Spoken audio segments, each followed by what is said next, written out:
Hey, everybody, I'm Vic. And I'm Kenji. And this is episode 14 of the DSPA Newscast. So we're going to have a little fun today. Try to keep it under half hour. If we do, it'll be our first time. But we have fun. We talk about stuff and get going on this. So today we're going to talk about your waiver. Exciting news there. Yep. The Texas ruling happened last week where they struck down the Texas 423, I believe it is. Yes, 423. Yes. A little bit about AUVSI XPONENTIAL, which we are pleased to announce that we're media partners with them this year. And then a little bit about the Friday following Expo is the FAA Symposium. So that'll be fun as well. Yeah. So go ahead. Vic. Yeah. Did you see the announcement this morning? Like a new camera announced, GoPro actually came out. That's kind of cool. Yeah. It's a naked GoPro from the get-go. Is that a fair way to say that? I think so. It looks to be a lot lighter weight than the Hero 10, but it's got all the capabilities of the Hero 10. Yep, 60 without grams. having to pull apart a case. Yep, and ruin 1, 2. I think I only ruined 2 doing mine. What did you decase? Was it? I decased 4 8s, okay, 2 of which now work. Yeah, I would have decased a bunch more, but all mine got stolen. Oh, that's right. That's right. We won't talk about that though. We won't talk about that. No. But it makes perfect sense. GoPro is a company that actually usually pays attention to their end users, and they saw all these naked GoPro forums and the different people that put out the different cases for them. Yep. And they said, "Hey, you know what? We're missing an audience here. Let's do it." Did you buy any? I have not. Okay. I bought 3. I heard you bought 3. That's awesome. That's really cool. That is really neat. I'd be interested to see how well it works. I know you have to power them. There's no battery. Yep. So they are taking out part of the that part of the system. But it looks pretty interesting. I haven't flown the GoPro 10. Mine are, like I said, mine are 8s. Actually, my nakeds are 6, I think, but I do have 8s for the squirts. And we'll see. Yeah. I'm excited. I'll give a report. I might even do a write-up. Hey, I think that'd be an awesome idea. Brings me to, aren't you doing a write-up on the new Mavic 3 camera? Is that coming up? The telelens. As I think most of you know, I have 2. And then you went FPV and went into a tree last Saturday. Totally my fault. Bad aeronautical decision making on my part. And so sent in for refresh, and he sent me a new one, and it's got the oval lens on it, on the telelens rather than the round one. So I'm going to put a little report out on that. It's a little bit sharper, a little bit tighter, not quite so wide. Is it worth buying a new one? No, it's not even worth crashing yours and paying $159 for a refresh. It really isn't. For 99.99% of the world out there, there's not going to be much difference. But I'm anal, and that's sort of what I do. I pixel peep. So I'll do that as well. You're a photographer, so it makes sense. Yeah, that makes sense. It's kind of what I do. Definitely. Wait, to talk about FPV. I did. Some interesting news came out yesterday. Yeah. You got some real cool news. I was excited when you told me. It's kind of funny. Just to give you some background, Vic and I have been going back and forth because we both submitted BVLOS waivers applications, and we're like, who's gonna get theirs first? I got denied first and second. It's like, dude, you need to have me review your waivers. Come on. Yeah, I do. And I'll send you the one I've got in there now. But yeah. And more specifically, not just BVLOS waivers, but BVLOS waivers for FPV flights without a VO. Yeah, exactly. That's the waiver I received, was no VO required for FPV, and it's really interesting. It's very limited in its use case because I said I was going to be flying around in a forest underneath the canopy, and for most, well, I guess for some people it would make sense, but what was important was that it opens the door, the crack. Yep. And the FAA works in a very iterative process, which means they go little by little by little by little by little. Baby steps. Exactly. So this was the first step, and it was a big deal because if you look at all the other different BVLOS waivers, they require VOs.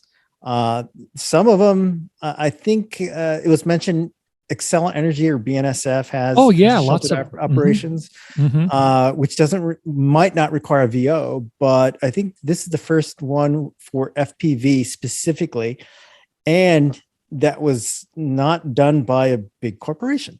Right. They're 94. I think you're number 94 or 97, right around there. Yeah. And yeah, almost all of them, with very few exceptions, maybe a handful, Yeah. are the bigger corporations and agencies and that kind of thing. Yep. Educational folks. And the other thing too is we want to open everything up to the entire industry. So I went ahead and posted all the documents, including the ConOps, the concept of operations, all the documentation that I submitted to the FAA. So you can take a look at it. It's on our website. Yep. I'll post a link there. Yep. Definitely. Yep. So you can take a look, see what you think. If you want to push the envelope a little bit more, please feel free to use the documents that we put up there. And the other piece too is Vic, when you get yours approved, or if it gets approved, we'll be posting yours as well. Right. Now mine's in a lot more open area. Basically everything below 100 feet is going to be based. The only real difference between a VLOS and a BVLOS and what I'm applying for is I'm wearing goggles. A lot of my safety mitigation is where, hey, if something happens, I think there's a ground incursion, aerial incursion, something along those lines, then I can take my goggles off and pretty much within a second or so reestablish VLOS. So mine's not really all that long. It's just I want to be able to go out and practice flying FPV without a VO, because it's silly with what I'm doing now. Obviously, you and I both have plenty of situations where if we're flying FPV, we need a VO. Absolutely. So we'll see on that one. I don't know. Yeah. I use logic and common sense rather than technical language. So two totally different approaches. We'll see. That's where I was lucky, since I already had one of my over 55-pound exemption. I knew exactly how to create that safety case, and I've worked on a bunch, and also being on a BVLOS ARC and going sort of heading up the safety subgroup in the beginning, gave me some good insight in the way that the FAA analyzes a lot of this information and what they're really looking for. Which brings me to something that the DSPA members will get is we'll have a live Q&A session where I'll answer all the questions that you have, and it won't be open to the public. This is just for our members only. And we'll do that in the next couple of weeks or 3 weeks. Yeah. So keep your eyes open on your email. Definitely. And we know that the FPV Freedom Coalition and I think Multi-GP are also working on similar waivers. So the whole goal, which by the way was the gauntlet was thrown down by Mr. Merkel himself, last year during the Drone Safety Awareness Week, they had Drones After Dark with Greg Rividio. He sponsored it along with the FAA, and it was about racing and FPV and that kind of thing. And FPV Freedom Coalition was on it. But Mr. Merkel, Jay Merkel, was on it, and he said, hey, you know what? This was brought up. The shielded operation aspect of things was brought up during the discussion, and he said, apply for waivers. Yep. The shielded operations, really the best way to get us to respond is to have somebody apply for a waiver to Part 107 that describes how you want to operate, so that then that pushes it through our safety system, Greg. And let's kind of run this along the same course the 107.29 daylight waivers ended up doing. You know, we had a lot of those. I can't remember the final count on those, over 1,000, I believe. And it proved that night flights were safe. And so it set the precedent, and we want to do the same thing with these localized BVLOS FPV type operations, whether commercial or recreational. Because we want that this is really kind of more for the recreational crowd than it is the commercial crowd. But even as the non-recreational, sorry, I know the FAA doesn't like the word commercial. The non-recreational side, we're gonna, where we can do that as well. But we need to practice. I'm not going to go out and fly a job FPV without a VO. I don't think that's a smart idea.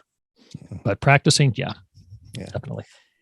For me, at least, the next step for me will be to follow up and build on the waiver that I have, and write for applications that are still below the level of trees, except open to the air. And I think the way that I'm going to approach it is that they're to include some sort of flight termination in case there's a flyaway or anything like that. So, but don't say that publicly yet, because I don't have that in my waiver, and maybe they'll give me mine first.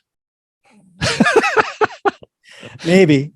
Sorry, that was kind of a joke there. Yeah, it's all about air risk mitigation, and it's also ground risk mitigation, and those are the two keys. But again, we can let our members know exactly how that works. Yeah. And if I do get mine, I'm going to say when. I'm going to be optimistic about this. We've decided we're going to hold off on making that public, and it'll be for our members first, because that's fair. But we will make it public, because we're not in this. Somebody posted something today about, hey, you guys sell the information. It's like, no, that's not why we're doing this. Because if we advance one aspect of the industry, all the other industries, all the other aspects of the industry, both recreational and non-recreational, will be advanced as well. It's all about being in this together. Let's not hide things under the bushel, as we say, and be fair and let everybody see it. So it's exciting. What are some of the things that you can't do with your waiver that you wanted to? Nothing really. I mean, nothing. I thought they had some exclusions that you didn't like. Oh yeah, weather minimums. That was one that's what I got denied on, which is kind of crazy. It's like you're flying under trees. Doesn't matter how far you can see, really. Yeah. In the forests of Oregon, you can't see more than about 50 feet anyway. So, okay, whatever, that's fine. I'll fly in VMC conditions. I'm not opposed to it. So, well, and you think about it too. If the weather's so bad that it's really affecting your flight in the woods, you probably shouldn't be flying anyway, because it's going to get everything wet. Which is fine, and which I wrote in the waiver that it's expected to crash. Exactly. I love that part. Yeah. I mean, if you don't expect to crash during FPV, I mean, you don't do it on purpose, but if you're flying through the woods, if it happens, it happens. It's not like it's a big deal. Well, it's a big deal, but not, I don't like fixing not things. As big of a deal. I guess if it's in dry tinder wood, it's I was just thinking personally, I don't like fixing stuff. So to me, it's a big deal, because I don't like doing that. But no, it'll be fine. I'm glad you got it. It's exciting. Yep. It's a huge step forward, even though it is a baby step for the industry. So excited about that. Really are. And again, if you want some more information, we'll go ahead and we have the stuff down below. Check the links below, and inside the article itself is, like Kenji says, just links to everything that they asked for, including stuff that probably will put you to sleep reading, because it's all technical bulletins from the different manufacturers. But still, it's cool. If you're that kind of guy or gal, it'll probably interest you. Me? Oh, yeah. I did forget to mention, it's fairly interesting that this shows that the FAA regulates down to the ground, because this is low altitude. You're right.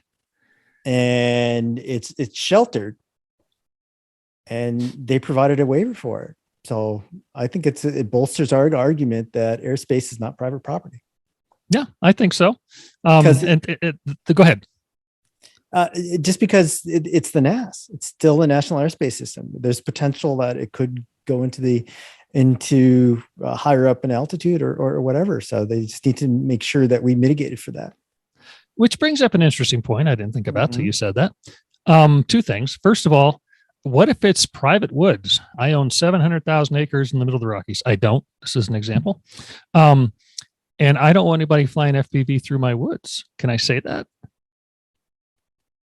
Interesting land use issues. I think for that issue, they'd have to access your property. No, they stand outside my fence line and fly through my woods.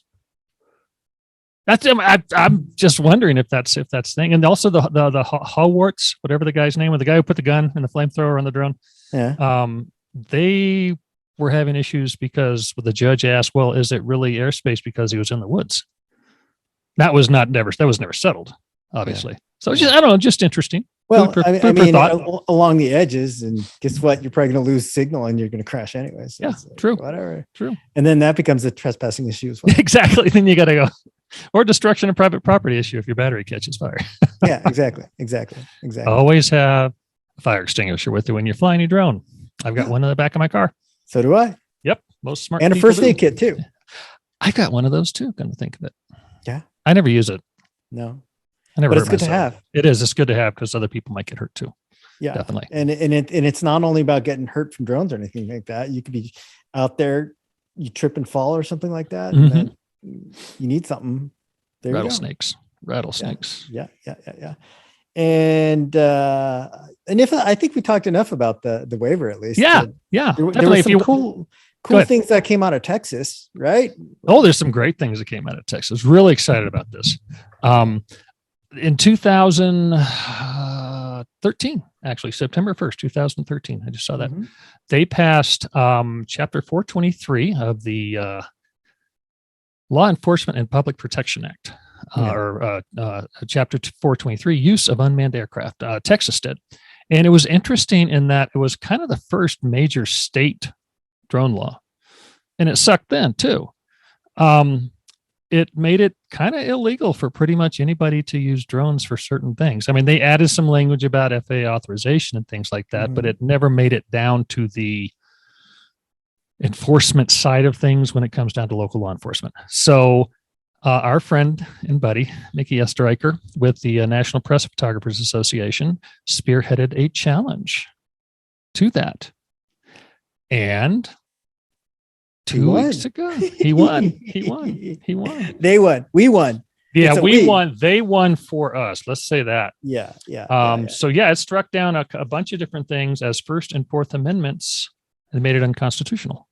That was kind of cool. Yeah. That was really kind of cool. So the parts they struck down are interesting. It was section 2, 3, 4, 4, 5, 4, 6, and 06. You can read that again. I'll put a link below. To what the exact wording is, because it's a legal document. You don't want me to read this, but it talks about critical infrastructure. It talks about possession and distribution of imagery and sound, which I thought was kind of interesting. It's like you're not really going to do that good with that kind of thing, but it gave a whole bunch of different exclusions, and one of which wasn't included was for press. So that's what brought the whole First Amendment issue into it. Yep. And the critical infrastructure was huge. I know someone personally who had an issue. They were flying some refinery tankers for the refinery tanker company. I can't remember exactly what they were doing, but somebody called it in. They got called. Cops showed up, made them shut down. And he tried to look, this I have permission to be here. This is what I'm supposed to be doing. And the cop said, nope, 423 says you can't fly over critical infrastructure.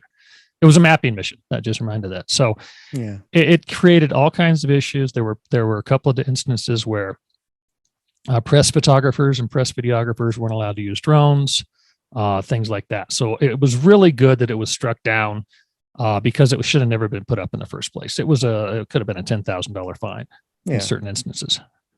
And, to be honest, it was really vague in terms of what constitutes surveillance. It's like, what is it? And a lot of press folks were concerned that what they were doing would be considered surveillance. Yeah. And the court accepted that argument and said, hey, it's way too vague. It could capture legitimate First Amendment protected activity. So, One was a fire. But doom. Yeah. Goodbye. So that was awesome. We're really happy about that. If you want a really good article, it goes in depth. Miriam put out a really good Walker and drone, or put out a Texas Walker Ranger, or Walker Texas Ranger, put out a good article in Drone Life. So I'll post a link to Miriam's article too. She did a really good job on that. So that was kind of neat. So it's sort of old news, but this first podcast we've done since that. So that's exciting. Yeah. About that. What do we do in the end of the month? We're heading to Florida. We're going to go to Orlando. Yes. Why? It's not all fun and games. No. It's Orlando. I don't like Florida. Nothing personal, Florida folks. Sorry, Ken. I'm not a fan of Florida. We're really excited to be able to attend the AUVSI XPONENTIal. And, we're working very closely with our friends at AUVSI, and big shout out to them. And we're looking forward to a fantastic program. And we definitely want to make sure that everybody's aware of that as conference as well. And if you can make it, please do, because there's a lot of content, a lot of good speakers. Vic and I will be there. And if you have questions about the stuff that we talk about or stuff that we've done, we'll be available there. Absolutely. Absolutely. And we even got a podcast scheduled, don't we? Yeah, we've got a podcast scheduled. We're waiting to hear the official questions we're allowed to ask. But that's standard operation, standard operating procedure for the FAA. But we're going to have Kevin Morris talk a little bit about what he does with the FAA, why he does what he does with the FAA. And then we're also trying, we haven't gotten permission yet, so this may not happen. But one of the issues that we see a lot in the forums and things like that is enforcement. This really popped up when the guy flew over the, was it the Bengals game? No, which one was it? Yeah, it was the Bengals game. Yeah, it was the Bengals game. That's right. Yeah. I'm not going there. And it's like, everybody's like, well, nothing's going on because you don't hear anything. So first of all, the FAA doesn't comment on active investigation. So that's why. But it also got everybody thinking, what does the FAA do? Why do they do it? Why isn't it ever published? It's something we've pushed pretty hard through a couple different channels to try and get some published findings. And we did 2 weeks ago. The FAA put out an email to the drone pros talking about a little bit of one. So that was kind of nice. But we want more, obviously, but we want to talk to somebody if we can about why it works the way it works, why they're more of a safety and education than an enforcement. And we're hoping to get them to talk about when you should report somebody. So we'll see. It'd be nice to get an official word on that.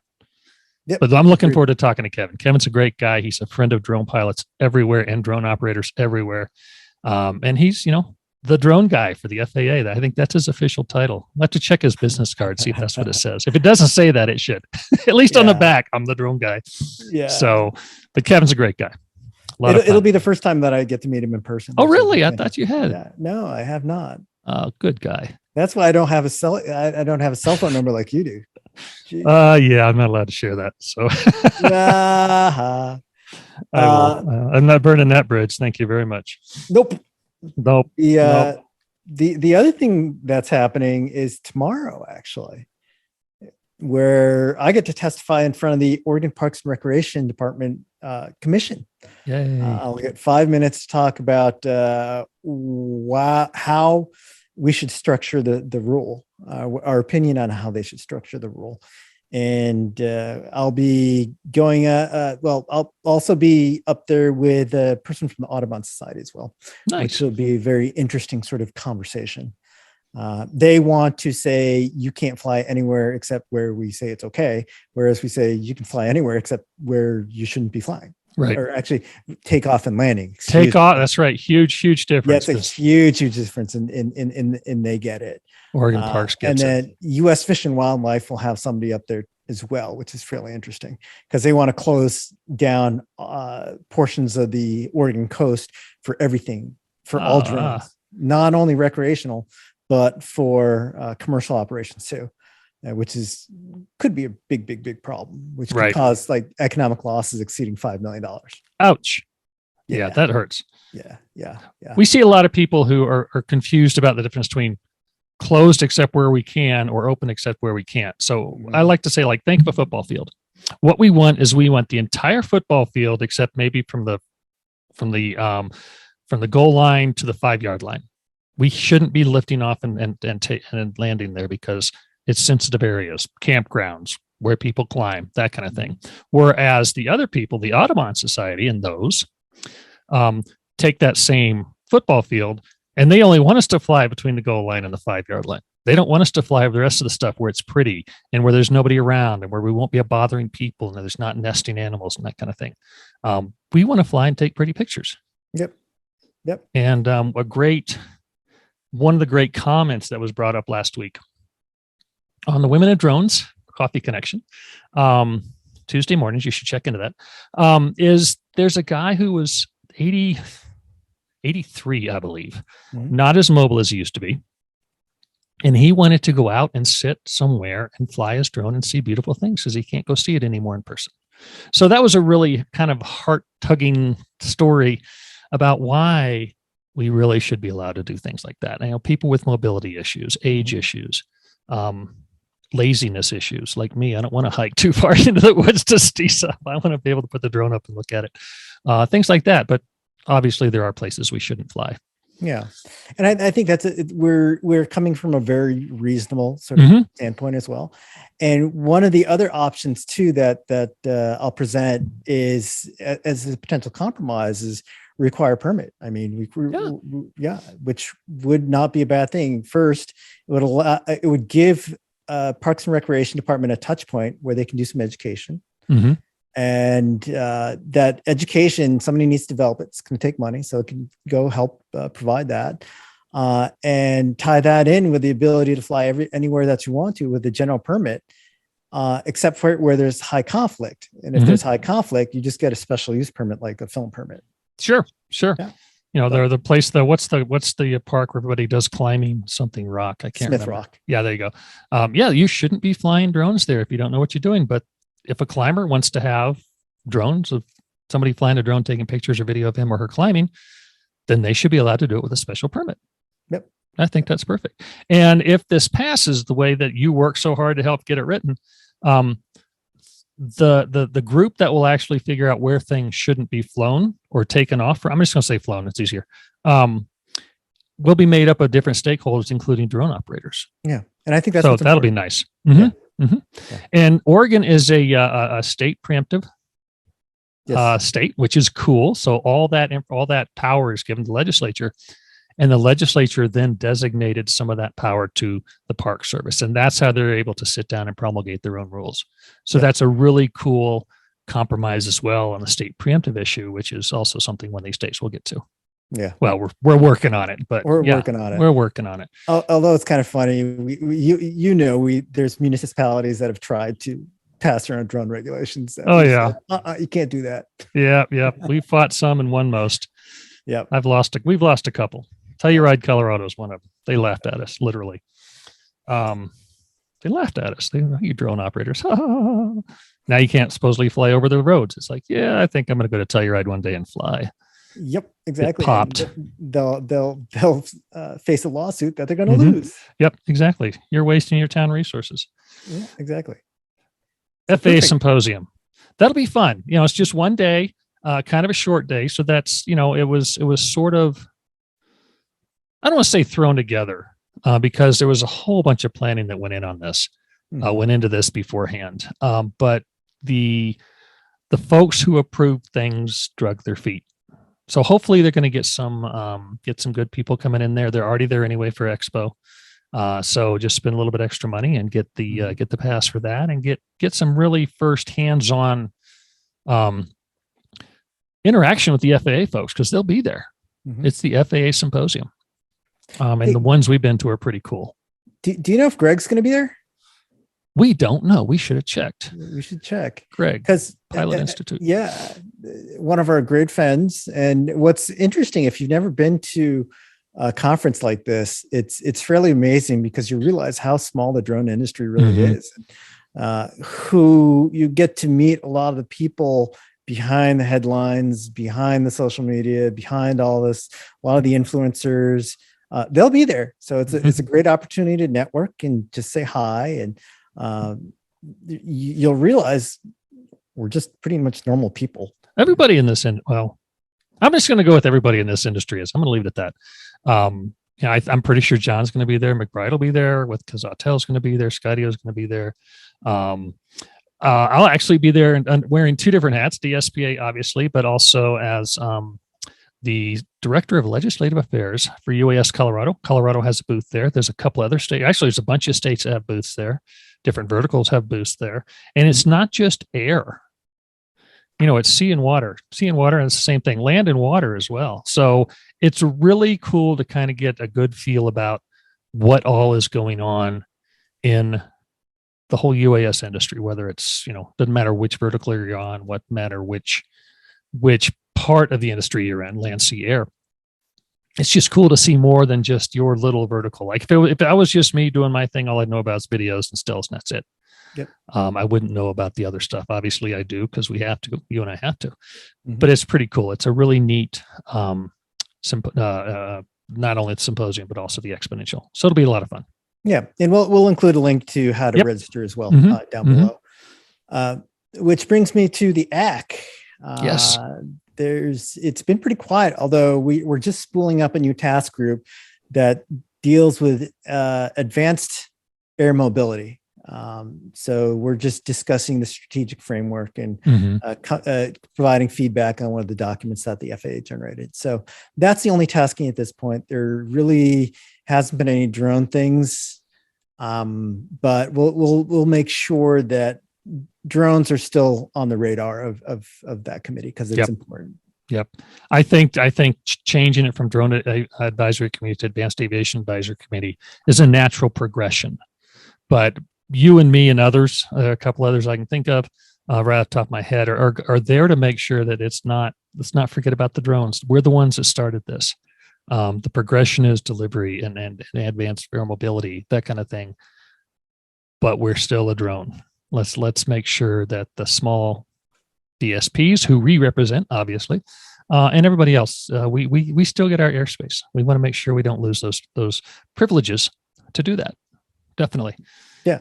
Especially since we're the ones who are actually making money and flying exactly single day. We're the ones flying it. There's Mark is another one who flies with his 107. I think there's a couple others, but some of them haven't flown drones on that committee.